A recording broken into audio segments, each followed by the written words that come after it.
స్వాధీనం పరుచుకోవడానికి ముందుకు వెళ్తున్నారు. ముందుకు వెళ్తున్నప్పుడు వాళ్ళు పాలు తేనెల దేశంలో కనాను దేశంలోకి చేరారు. ఇప్పుడు యేసుక్రీస్తు వారు ఏం చెప్పారు? యోహాను సువార్త 14:14 నా నామమున మీరు నన్నేమి అడిగినను మీకు చేతును. నా నామములో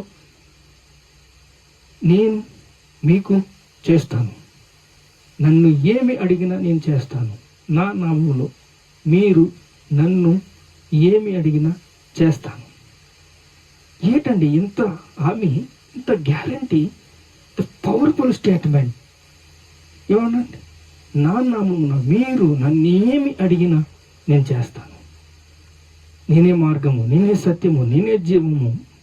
పరలోక రాజ్యానికి ఆయన నడిపించుకున్నట మనల్ని ఎలాగ ఆ రోజు సంఖ్యాకాండంలో మనకి కాలేబు యెహోషువ తోడుగా ఎలాగున్నారో వాళ్ళని కనాను దేశానికి ఎలా తీసుకెళ్లారో ఈరోజు యేసుక్రీస్తు మనకి గుడారాలు కడుతున్నాడు. మాణిక్యమణులతో గుడారాలు కడుతున్నాడు. బంగారం ఈదులతో మనకి గుడారాలు కడుతున్నాడు. మన పరలోక రాజ్యానికి చేర్చాలని ఆశతో ఉన్నాడు.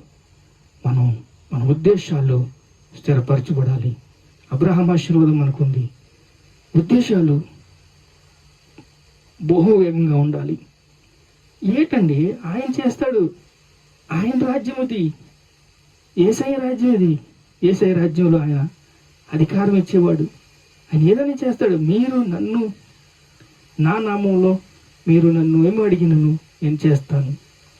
నా నామంలో మీరు ఏమి అడిగినా నేను చేస్తాను. మీ సంతోషం పరిపూర్ణమైనట్లు అడగండి, నేను చేస్తాను. పరలోక రాజ్యానికి తీసుకెళ్ళడానికి ఆయన సిద్ధంగా ఉన్నాడు.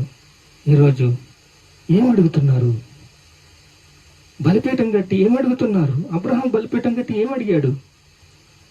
అయ్యా నాకు బిడ్డలు లేరయ్యా, బిడ్డలు దయచేయ్యా.